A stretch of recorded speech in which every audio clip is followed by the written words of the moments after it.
Damos gracias a Dios por todas las cosas lindas, por todas las cosas hermosas y porque Él está vivo y Él existe. Hoy quiero compartir la palabra del Señor y quiero que busquemos en su Biblia. Vamos a buscar en el libro de Lucas, capítulo 6, versículos del 46 al 49. Vamos a estar leyendo estos textos. Porque, ¿por qué me llamas Señor y no haces lo que yo te digo? Todo aquel que viene a mí y oye mis palabras y las hace, os indicaré a quién es semejante. Semejante es al hombre que edifica una casa, cavó y hondó y puso el fundamento sobre la roca. Y cuando vino una inundación, el río dio con ímpetu contra esa casa, pero no la pudo mover porque estaba fundada sobre la roca. Mas el que oyó y no hizo, semejante es al hombre que edificó su casa sobre la tierra, sin fundamento, contra la cual el río dio su ímpetu y luego cayó. Y fue grande la ruina de aquella casa. Oremos. Señor y Padre, te damos gracias por tu amor y tu misericordia, Señor. Te damos gracias porque tú eres bueno y eres eterno, Dios mío. Ahora bendícenos, Señor. Ayúdanos a escuchar, a entender los misterios de tu palabra y lo que tú quieres que tu pueblo escuche. Ayúdanos, Señor, a proclamar esta palabra y a vivirla, Señor. Una palabra, Señor, que sea rema en nuestros corazones, que nos ayude, Señor, a reflexionar sobre el estilo y la forma de vida que estamos llevando en Cristo. Todo esto te lo pido en el nombre de Jesús. Amén. Este mismo texto se encuentra en el Evangelio de Mateo. Mateo, Lucas y Marcos son tres evangelios sinópticos. Y se llaman sinópticos porque tanto Mateo como Marcos como Lucas escribieron de la historia o de los sucesos que en el ministerio de Jesucristo estuvo en la tierra. Los tres escribieron similitudes, pero claro, en diferentes puntos de vista, pero el mismo mensaje en realidad. Mateo fue un discípulo de Jesús. Lucas no fue un discípulo de Jesús. Lucas es un médico nacido en Antioquía de Siria. Es el único escritor del Nuevo Testamento que no es judío. Él es de Antioquía de Siria. Después está Marcos. Marcos es el sobrino de Bernabé. Y Bernabé es apóstol de Jesucristo, aunque no fue de los apóstoles, de los 12 apóstoles, del círculo íntimo. Pero Mateo sí era del círculo íntimo. Y en el capítulo de Mateo, capítulo 7, versículo 29, de 24 al 29, vamos a encontrar este mismo pasaje, pero desde otro ángulo, en el sentido con más profundidad, con más detalle. Y yo les invito a que lo leamos. Está en Mateo, capítulo 7, versículos 24 y 29. Cualquiera pues que me oye estas palabras y las hace, lo compararé como un hombre prudente que edificó su casa sobre la roca. Descendió lluvia, vinieron ríos, soplaron vientos, golpearon contra aquella casa y no cayó, porque estaba fundada sobre la roca. Pero cualquiera que me oye estas palabras y no las hace, lo compararé a un hombre insensato que edificó su casa sobre la arena. Descendió lluvia, vinieron ríos, soplaron vientos y dieron con ímpetu contra aquella casa y cayó. Y fue grande su ruina.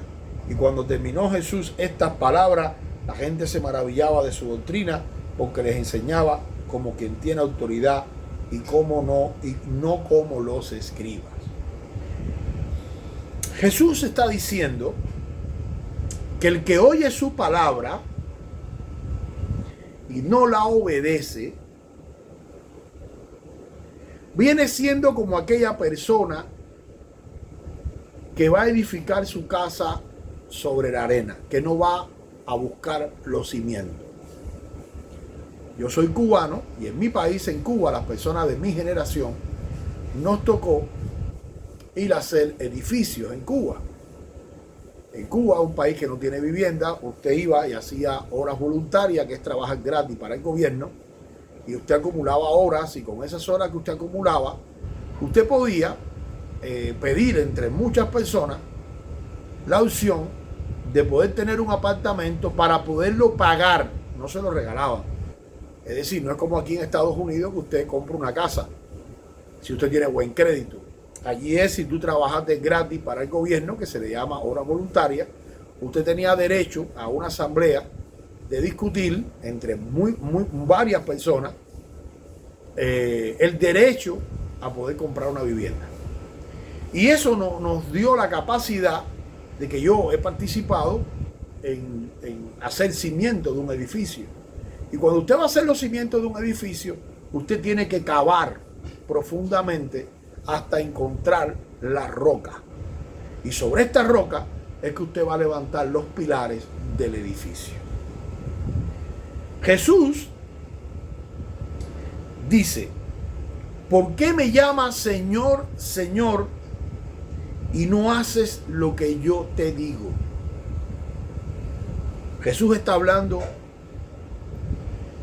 de este cristianismo que en muchas ocasiones es un cristianismo de victoria, es un cristianismo emocionalista, en otras ocasiones es un show, un cristianismo de show, donde usted va a ver un show y muchas veces todo lo que le dicen no es verdad. Algunas veces manipulan la palabra de Dios para adaptarla al mensaje que ellos quieren llevar, distorsionan las escrituras. Y cuando usted analiza su vida no es una vida de testimonio con respecto a la palabra de Dios. Es decir, son cristianos, yo le llamo superficiales. No son cristianos profundos, no son cristianos maduros. Hebreos 4:12 nos dice: porque la palabra de Dios es viva y eficaz. Mire, es normal que nosotros visitemos iglesia y podamos ver que las personas no sufren transformación, no son transformadas. He visitado iglesias donde las personas siguen con su estilo de vida mundano. Por ejemplo, consumen alcohol en su casa, permiten que sus hijos forniquen con sus novias a la edad de 14, 15, 16 años, permiten que sus hijos consuman droga y muchas veces ellos también la consumen, pero el domingo van a la iglesia como si la iglesia fuera un amuleto de buena suerte, donde te van a pasar cosas buenas y te van a proteger, a pesar de que tu vida no sea una vida consagrada al Señor. Es decir, cuando tú vienes al cristianismo y abrazas el cristianismo, necesariamente tiene que haber una transformación. Tu vida tiene que ser transformada. Si vamos a Romanos 12:2, mire lo que dice Romanos 12:2. No os conforméis a este siglo, sino transformaos por medio de la renovación de vuestro entendimiento, para que comprobéis cuál sea la buena voluntad de Dios, agradable y perfecta. Cuando tú lees la Biblia, cuando tú te llenas de la Biblia, dice que tu entendimiento, a través de tu entendimiento, tú te vas apartando de las cosas del mundo. Y cuando tú te empiezas a apartar de las cosas del mundo, tú empiezas a vivir en santidad, porque tú empiezas a apetecer las cosas de Dios. Y a través de tu entendimiento, de tu razonamiento, orando, leyendo la palabra, el Espíritu Santo de Dios va a entrar en ti y te va a capacitar para que tú empieces a aborrecer todo lo que tú hacías en el mundo, todo lo que tú hacías cuando tú no eras cristiano. Es decir, va a haber una transformación de adentro hacia afuera, donde tú vas a ser una persona diferente, donde ya tú no te vas a tomar la caja de 6 botellas de cerveza, donde ya tú no vas a hablar malas palabras, donde ya tú no vas a fornicar o codiciar a otra mujer que no sea tu esposa. Van a haber valores y principios que van a empezar a transformar tu vida desde adentro hacia afuera. En el caso de las mujeres, van a ser un poco más recatadas a la hora de vestir. No van a enseñar sus pechos, no van a enseñar sus muslos. Van a tratar de buscar ser personas donde van a ser honestas y decentes. Hay una decencia que empieza a cultivar tu corazón, donde tú empiezas a ordenar tu vida y a darte cuenta de que el estilo de vida que tú tenías antes de conocer a Jesús era un estilo de vida que no le agradaba a Dios. Y esto viene a través del conocimiento de la palabra de Dios. Dice Romanos 12:2, renovaos de vuestro entendimiento. Hay un entendimiento, tú vas a tener una renovación a partir de tu entendimiento, donde el Espíritu Santo va a trabajar contigo a partir de las Escrituras, a partir de la palabra que se predica en la iglesia, y a partir de eso tú vas a empezar a tener santidad. Esta transformación va a hacer que usted poco a poco vaya creciendo de estatura, convirtiéndose en un cristiano maduro. Y un cristiano maduro va a tener un orden de prioridad. Y lo primero que va a hacer es poner en el centro de su vida a Jesús. Jesús va a ser el centro de tu vida. Ya tú no vas a escuchar músicas mundanas. Ya no, tú no vas a estar escuchando la música que te gustaba antes. La que hablaba de sexo, la que hablaba de la muchachita o la que hablaba de las pandillas. Ahora tú vas a escoger una música que adore a Dios. Porque tu vida va a tener sed de Dios. Porque tú has colocado en el centro de tu vida a Jesucristo. Ya tus amistades van a ser diferentes. Ya las personas que te visitan o las personas que tú visitas van a ser diferentes. Porque Cristo empieza a ser el centro de tu vida. Tu vida está siendo cambiada. Tu vida está siendo renovada a partir del entendimiento de la palabra de Dios. Pero ¿qué pasa si yo estoy en una iglesia donde no se predica la palabra de Dios? ¿Qué pasa si yo estoy en una iglesia donde cualquier persona va a predicar la palabra de Dios, aunque no tenga un llamado a predicar, aunque sea una persona que nunca ha estudiado, que nunca se ha preparado, que no tiene un llamado? Sencillamente porque yo soy el pastor y porque ese es mi amigo y yo quiero que mi amigo se pare en el púlpito y predique. Yo quiero que él predique. A él no le gusta predicar. Él no tiene un llamado de Dios. Él no lee la Biblia. Él no estudia. El nivel escolar de él es 3º o 4º grado. Él no sabe leer, pero es mi amigo. Y yo quiero que él predique. Y cualquier persona predique en la iglesia. Entonces, la oportunidad que yo tengo como cristiano de recibir la palabra de Dios en la iglesia ya pasa a un segundo lugar. Y es como un niño cuando nace. Si usted no le da el alimento adecuado, el que el médico le va orientando, si usted no empieza a darle esos alimentos que le van a fortalecer en sus huesos, en su mente y en su caminar, su niño puede enfermar. Asimismo le va a pasar al cristiano. Cuando un cristiano está desorientado en una iglesia o en un templo o con un pastor que está desorientado según lo que es la palabra de Dios, entonces este va a ser un cristiano sin base, sin formación, un cristiano débil. Y seguramente él no va a saber poner a Cristo en el centro porque ni la iglesia donde él visita tiene a Cristo en el centro. ¿Qué pasa entonces? Que este hombre no va a poder crecer de manera madura. Y cuando tú empiezas a crecer de manera madura en Cristo, a través del conocimiento de la palabra de Dios, y tú empiezas a ser renovado a través de ella, tú empiezas a dar un orden de prioridad a tu vida.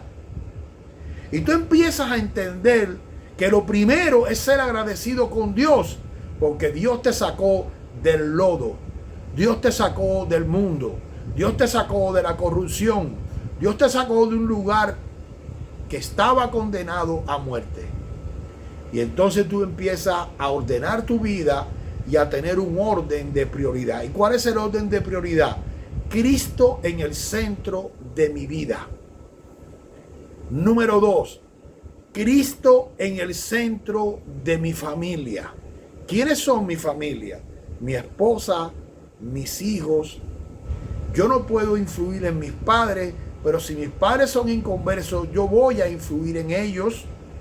¿Con qué? Con mi testimonio, con mi ayuda, con mi conversión.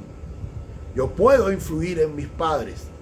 Mire, la cultura hispana de donde yo provengo, no puedo hablar de otra cultura, pero la cultura hispana de donde yo provengo, los mexicanos, los cubanos, los puertorriqueños, los dominicanos, los salvadoreños, los hondureños, los nicaragüenses, los colombianos, los venezolanos, todos los pueblos hispanoamericanos y España como tal, que es la que nos trajo los hábitos y costumbres, es común que la familia sea un poco más numerosa.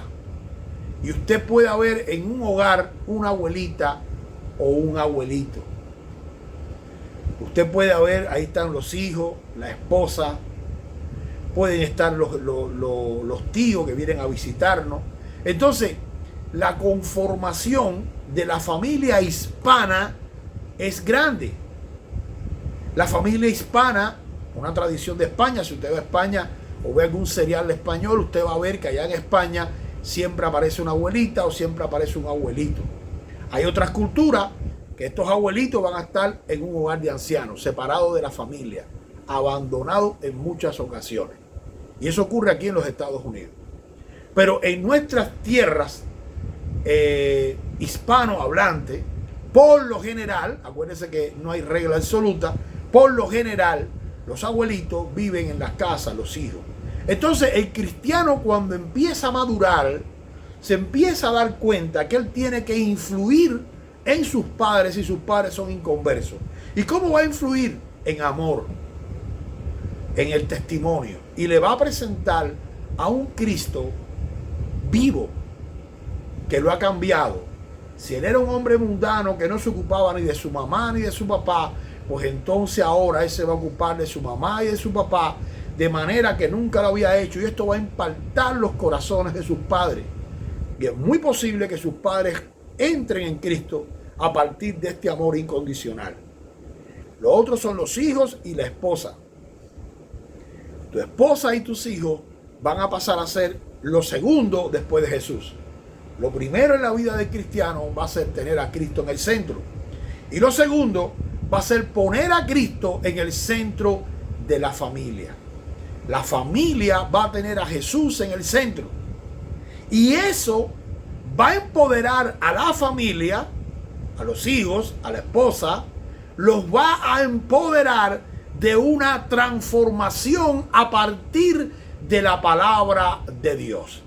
La palabra de Dios va a transformar el matrimonio, va a transformar a los hijos, va a transformar la casa y va a ir transformando la vida familiar. ¿Por qué? Porque este cristiano está siendo renovado, está siendo transformado y como prioridad número 1 tiene a Dios. Él ama a Dios con todo su corazón, con toda su alma y con toda su mente. Jesús dice, este es el primer mandamiento, pero hay un segundo mandamiento. Amarás a tu prójimo como a ti mismo. Ese ti mismo representa tu familia. Después que tú tienes a Jesús como el centro tuyo y después que tú lo pones en el centro de tu familia, dando testimonio de la renovación que tu vida está teniendo, entonces viene el trabajo en tercer lugar, viene el negocio en tercer lugar, viene tus estudios de doctorado, licenciatura, lo que tú quieras hacer. Tus ambiciones personales están en un tercer lugar. Entonces, este orden hace que el hogar cristiano se vaya formando con madurez. Y usted empieza a solidificar la familia. Porque cuando Cristo está en el centro de la familia, empiezan a surgir y a nacer familias fuertes. ¿Cuál es la importancia de la familia? Miren, la iglesia no puede prevalecer sin la familia. Hay iglesias que usted va y se encuentran mujeres solas o hombres solos o jóvenes solos. Usted no ve allí, cuando son personas mayores, no ve a sus hijos, usted no ve a su esposo, usted ve nada más el individuo solo, no hay familia. Cuando una iglesia no tiene familia, está condenada a desaparecer. ¿Por qué? Porque Jesús nos dice que viene el tiempo malo. Muchas veces hay iglesias que nos presentan que cuando nos convertimos al cristianismo todo va a estar bien, todo va a ser bueno. Pero Jesús nos está diciendo aquí en Mateo capítulo 7, en el versículo 27 específicamente dice: y descendió lluvia y vinieron ríos y soplaron viento y dieron con ímpetu contra aquella casa. ¿Qué representa aquí la casa? La casa representa la familia. Van a venir lluvias fuertes contra la casa. Y cuando la lluvia viene fuerte, ¿qué se lleva? Se lleva la tierra, mueve los terrenos. Pero dice que va a venir viento fuerte. Y dice que estos vientos van a soplar de manera fuerte contra la casa. La casa es la familia. Pero dice que van a venir ríos. Y estos ríos también van a golpear la casa que representa la familia. Es decir, que va a haber un momento en la vida del cristiano que va a ser golpeada la familia. También va a ser golpeada la iglesia. La iglesia va a pasar por momentos difíciles donde va a ser golpeada por el viento, por la lluvia, va a ser golpeada por los ríos. Y la iglesia, cuando la iglesia tiene a Cristo en el centro, cuando las personas que van a la iglesia tienen a Jesús en el centro de su vida, entonces comienza a llegar la familia. Y la familia es la que edifica la iglesia. Pero la iglesia tiene la misión de edificar la sociedad. Y una sociedad que es edificada por la iglesia, detrás de la iglesia está representada por la familia. Y cuando venga a ese país, a esa nación que tiene la iglesia de Jesucristo en el centro de la sociedad, y van a venir lluvia, y van a venir ríos, y van a soplar vientos difíciles, duros, contra ese país, contra esa nación. Pero cuando el centro de ese país o de esa nación es Cristo, y la familia representa la iglesia, entonces esta nación no va a caer. Porque está fundamentada sobre Jesucristo, que es la roca eterna. Y estamos viendo entonces que Cristo, que es la roca, sustenta la sociedad, sustenta la iglesia y sustenta la familia. La iglesia no va a caer, la nación no va a caer y la familia no va a caer. Pero todo empieza por la familia. Todo empieza por un cristiano maduro que ha entendido y se ha renovado a partir de su entendimiento y ha puesto a Cristo en el medio de su vida. Y ha colocado a Cristo en el centro de su familia. Y esto ha edificado a la iglesia y la iglesia edifica y solidifica a la sociedad.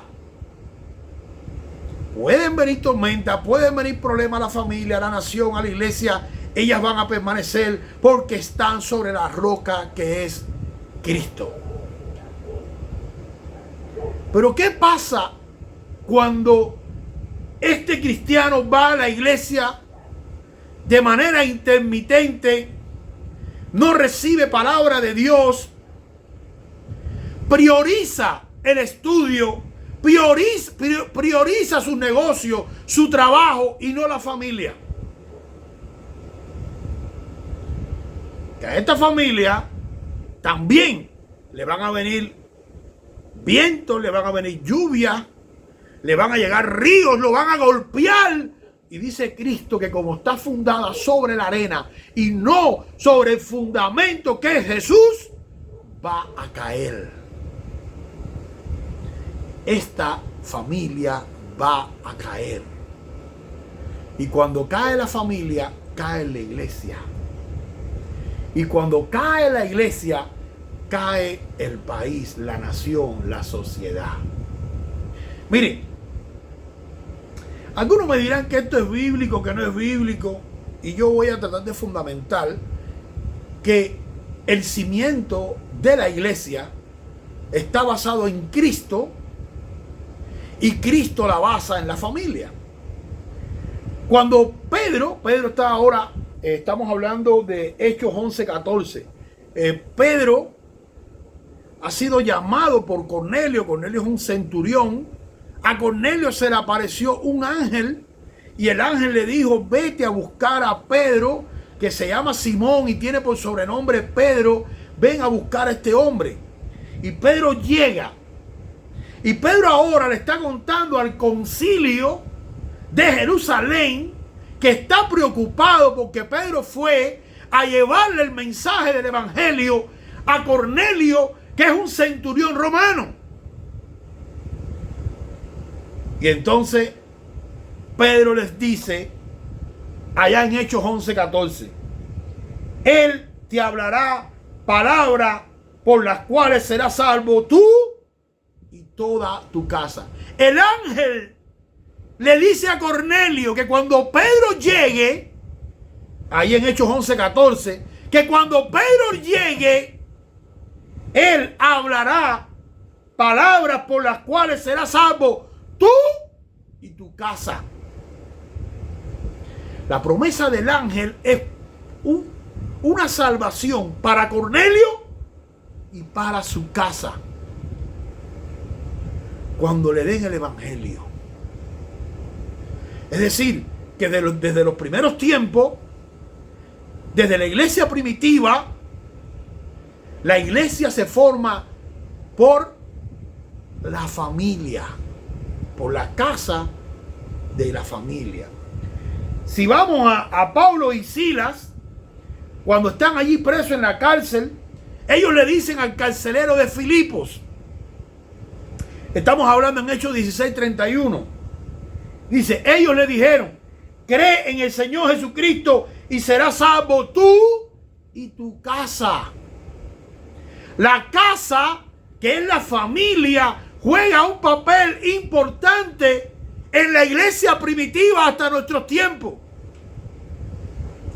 Si tu casa, si tu familia está sustentada sobre Cristo, que es la roca, cuando venga el día malo, ellas van a prevalecer.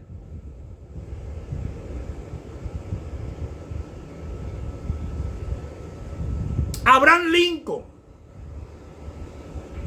figura importante de la nación de los Estados Unidos. La guerra civil norteamericana en el siglo XIX aniquila con el 2% de la población. Esta guerra se acabó en el año 1865. Un año antes, Abraham Lincoln hace un discurso en octubre de 1964.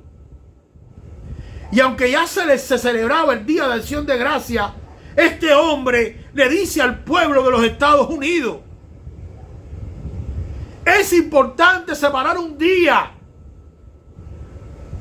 para que el pueblo se humille, reconozca a Dios y Dios traiga sanidad y paz a esta nación.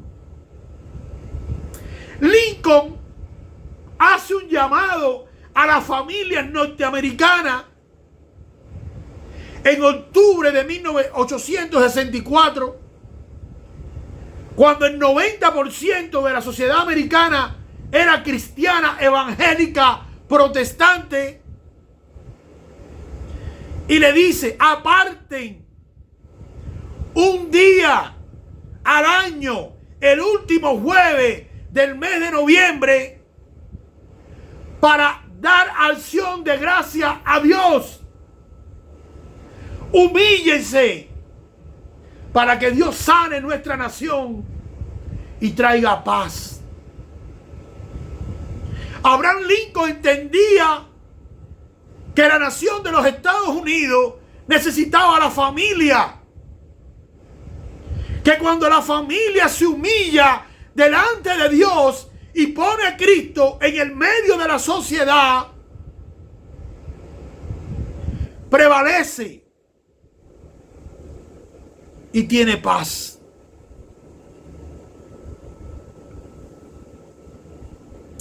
Allá en Juan 10:10,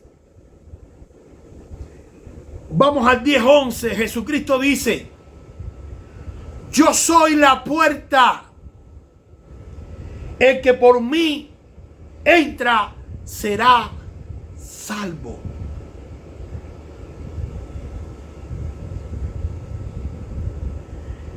Tenemos que, como hombres cristianos maduros, preparar a nuestra familia para el día malo. Porque el día malo viene. Pero si tu familia tiene a Cristo en el centro, pero si tu familia adora a Cristo con todo su corazón, con toda su alma, con toda su mente, ella va a estar fundada sobre la roca y va a prevalecer. El tiempo difícil pasará, será historia, pero tu familia va a permanecer en Cristo Jesús. Conozco hombres que se llaman de Dios, hombres que se han esforzado por la palabra,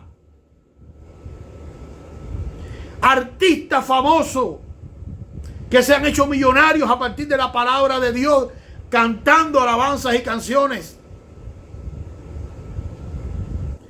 Y hoy sus hijas y sus hijos están en la homosexualidad. Hoy sus hijos no quieren saber nada de Dios. Hoy sus hijos prefieren estar en la droga, o en la prostitución, o en la fornicación. Porque ellos entendieron que Cristo era el centro de su vida, pero en segundo lugar no pusieron la familia, pusieron el ministerio. Fueron padres que no estuvieron en el hogar para educar a sus hijos. Violaron el orden porque pensaron ser maduros y no colocaron a la familia en el centro de Cristo. Prefirieron poner sus estudios o sus ambiciones económicas, su trabajo y sus aspiraciones. Para ellos vino el día malo. Vino viento fuerte, chocó con la casa. vinieron ríos, vinieron lluvia.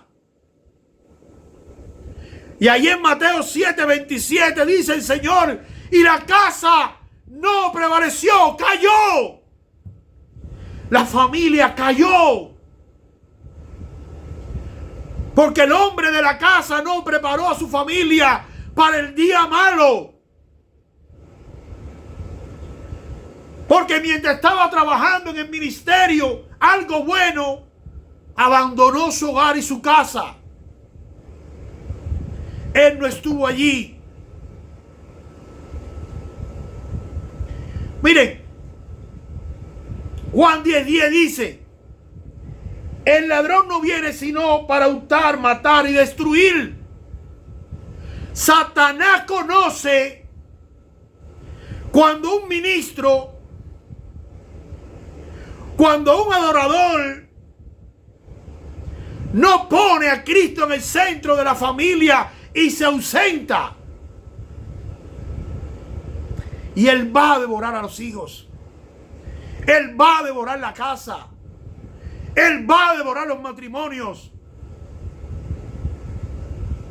Porque él vino a hurtar, matar y destruir la familia. Lo que más le interesa a Satanás no es que tú seas pastor, no es que tú seas maestro de alabanza. No. Lo que más le interesa es destruir tu familia. Porque cuando él destruye a tu familia, ya tú no tienes testimonio para poder ser ni pastor, ni adorador, ni misionero, ni evangelista. Te mató. Jaque mate. Por eso Jesús dice, cuando tú le llames Señor, Señor, haz lo que Él te dice. Pon a Cristo en el centro de tu corazón, en el centro de tu familia. Haz un orden de prioridad. Primero Dios. Cristo es lo primero en mi vida. Mi familia tiene que tener a Cristo lo primero en mi vida. Yo soy el supervisor, el guardador de mi familia. Y lo tercero, mis ambiciones personales. Mi carrera, mi negocio.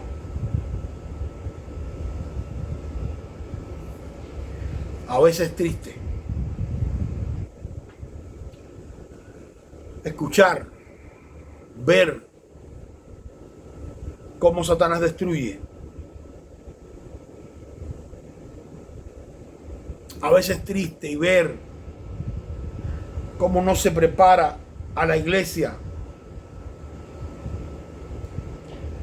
Cómo la iglesia no prepara a su familia para el día malo. Es cierto que 2 Corintios 2:14, mira lo que dice. Mas a Dios gracias, el cual nos lleva siempre en triunfo en Cristo Jesús. Pero para nosotros poder triunfar siempre en Cristo Jesús, nuestra familia tiene que soportar el aire, la lluvia y el viento. Y para poder soportarlo, Cristo tiene que estar en el centro. Efesios 6:23 nos dice, por tanto, tomar toda la armadura de Dios para que podáis resistir en el día malo. Viene para toda la familia un día malo. Si tu casa, si tu familia, tú la edificas sobre la roca que es Cristo. Si tu prioridad es poner a Cristo en el centro de tu familia. Si tu familia es transformada a través del Espíritu Santo y la palabra, tú vas a estar preparado para el día malo. Y Cristo te va a dar la victoria. Oremos. Padre, te damos gracias por tu palabra, Señor. Permite, Padre, que esta palabra tuya sea difundida, que sea transmitida a toda aquella persona que lo necesite, que sea compartida, Señor, y que la familia cristiana pueda entender que viene el día malo, pero que tenemos que estar preparados en santidad y obediencia a tu palabra, transformados, Señor, por nuestra mente, nuestro entendimiento, y vivir en santidad, para que ese día malo no tumbe nuestra casa, no destruya nuestra familia, para que nuestra familia lo pueda prevalecer. Yo te doy gracias, Señor, en el nombre de Cristo, por tu palabra. Amén y amén.